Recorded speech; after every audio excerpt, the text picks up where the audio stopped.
Hi, this is Kathi Quinn with Floriani. Floriani is a division of R&K Distributing, and I want to welcome you to this month's video of the week. This month, we are going to do Font Importer. It's an amazing tool in our software. I've been talking about it in my last few lecture demos and had questions about it. And I've said just go to our weekly videos and pull up a video on it. Well, apparently I didn't name that video Font Importer, so I couldn't find it, so I assume you can't either. So I am going to do a video this week called Font Importer, that feature in our software. So what this is when you purchase fonts such as the Cowgirls Rodeo font, and you purchase it in a machine format, PES, SHV, JEF, DST, EXP, any machine actual format, what you've got is 26 capital letters that are actual 26 separate designs. The lowercase letters are 26 separate designs. Your numbers are separate individual designs. They just look like fonts. So if I wanted to spell my name, I would go to Open, Files, and I'm going to go here. I have a folder called Purchased Fonts. And if I go into Tickle and I say I need a capital K, and I would say open. So I've opened a design. It's in the shape of a font, but it's really a design. Now, if I want to spell my name, I need to go get an A. So I would say File, Merge Design, and then I would come down to the lowercase a. I would say open, move it into position where I want it. So you get the idea. So you would have to bring in each letter in your design individually to create your full design. Well, people would always ask us, hey, can't we just use our text? Can't we put it in our fonts? And we would tell you no, because it's not a font, it's a design. So now we have that ability. We've had it for a while. I'm going to go into Tools, and we're going to go into Font Importer. Now with this, the first thing I want to do is tell it I'm going to create a new font, and I'm going to call this my weekly, I'm going to call this Software Club. I'm going to call it Software Club. Okay, so here's my software club. I'm going to name it. Now, normally in the author, I put where I purchased it from. So let's say I purchased it from, I don't know, XYZ Embroidery. That way, if I don't like how their fonts are stitched out, or I don't think they look as good as someone else's, I probably won't buy any more from that company. Now that I've got that, I'm going to go in and say, I want to go to my desktop. I want to go to my purchased fonts, and we're going to go ahead and go into our, did I go into Tickle? I can't remember if I went into Tickle or Silly, but you got it. And I'm going to say okay. So there we are. Now what I'm going to do is I'm going to select my uppercase A. I'm going to come all the way down to my Z. Holding my Shift key, I'm going to select them, and I'm going to say bring it in.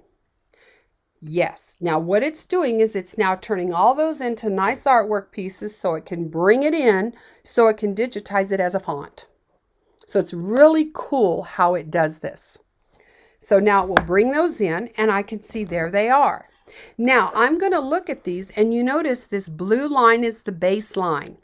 So we're going to keep going, and then we'll look at how to move some of them around. Now I'm going to go into my lowercase. So I'm going to come down, and I'm going to select my lowercase a. I'm going to come all the way down. I'm going to hold my Shift key and select all my lowercase. Now I'm going to click the lowercase a through Z and let it go ahead and digitize those and put those in. Once it brings those in, we can do our numbers if we wish. I'm going to come down. You notice there's all my lowercase letters.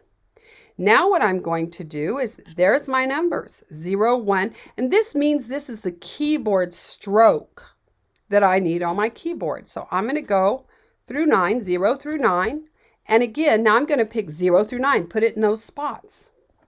And the software is going to put it in the correct spots. Now you can see here I have a exclamation point. If I wanted to bring in punctuation, I can do that as well. So you can bring in as many things as you have and have them put it in the right spot. Now that I've done that, we're going to look at these because you're going to notice because I have a baseline here, these letters are made a little different, and my software is just putting them in. It doesn't know what the baseline was. So I'm going to select this A, holding my left mouse key. I'm going to drag it down because we want this leg of the A on the baseline. We're going to keep looking around. The G is doing the same thing. I'm going to bring the G down. Here's the K. You get the idea of what I'm doing. I'm going to move those down so you can move your letters in where the baselines are. Now, not all alphabets would act this way. This alphabet is made weird. It's made to do this kind of silly. Whoops. I don't know what I did with my L. Let me click over here. Undo is my friend. I don't know what I did with my L. That is the weirdest thing I ever saw. Let me see if I just moved it too far. Nope. Where is my L? It says 1,000, so I moved it somewhere. Let's go back. Undo is my friend. I don't know what I did with the L. I've never seen that happen, but it's happened today, so we're not going to worry about it. I'm going to come with my M. I'm going to bring it down as well. Just minus 119. Let me see if I just put it up so high that... Let me see if the L shows back up. Let me see what I did with it. I'm moving it down. Now this said minus 119. Yes. I'm going to see where my L is. That just bugs me. So we might as well find out with my mistakes so that when you get there, if you make the mistake, it shows back up. I think I pulled it down way too far is what I did. Pulled it out of the square. And I know it's taken a little time, but I'd rather do that and figure out how to fix this rather than let you go and have you start all over because you lost your L. We're getting down there now. I wonder if I could just grab it and pull it up. Well, we're going to go down. And you're seeing, I'm looking at this number. When I did my M, the number said minus 1. Oh, there's the L. See, it's coming back down from the top. See it up here? That's what I did is I don't know how I moved it out of the block, but I did. But it's nice to know it's still there. Now, how it would have shown up in the baselines, I have no idea. But we're going to come back down to where you can see the L's moving down now. Here it comes. Yay. I didn't lose it. I just moved it crazy.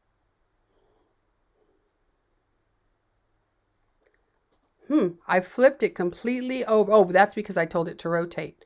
Let me rotate it again. I rotated it because I was thinking that was undo. There we go. Now, yay. So there's my L. So you get the idea. We would go through and any letter that didn't fit the baseline, we would left mouse click on, hold our left mouse key and drag. So there we go. We did those. And we could go through and do everything that's off. You're going to see the Y is that way, and you're going to find it in the lowercase too, of course, because these are silly letters. So you can see here my F is way off. There we go. F, well, yep, my F is off. I want it to look like it would be in the same place as if it were my E. You can see these. So you get the idea what you're going to do. You're going to come and put any letter. Now, most alphabets don't do this. They're in pretty good. Every once in a while, you'll have to move a Y or something. But generally speaking, if you have just a regular alphabet and it's not silly, it's going to go into easy placement.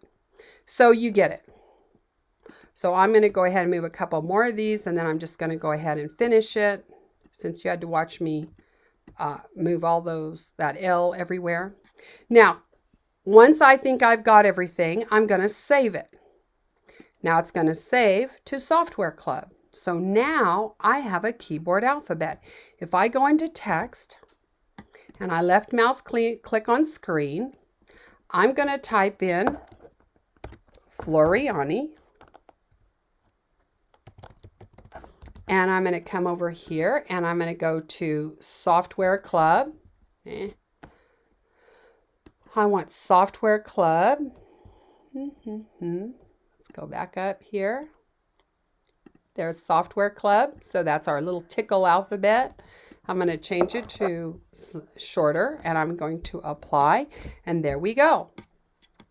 That, oops, it didn't change to I typed in Floriani. I apologize. There we go. So there we go. Now I did move the in down. Now could I fix that? Yes, I can go right back into Font Importer. Let me show you how to do that. Tools, Font Importer. And I would say I want to select a font and I want to select Software Club. Okay. And once I've selected it, give it a moment. Put it back in. You can see what I had wrong. This N is wrong. So what am I going to do? I'm going to come down to these lowercase where I didn't move that N down. There's my M down. So you can go in if you miss something or want something a little different. You can go back in by selecting that font and editing it. So now I will save it. Close. Now let's do the same thing. Let's grab text. Click on screen. Let's type in Floriani. And let's go ahead and I moved it down to, oh, wait, one. There we go. And I'm going to apply. And now you see that N is exactly where it should be. So how cool is this? So you can bring in all those weird ones or regular nice ones you bought that aren't strange. You can bring them in now and use your Font Importer. I hope you enjoyed this week's video. I hope you had a great time. I look forward to seeing you again next week.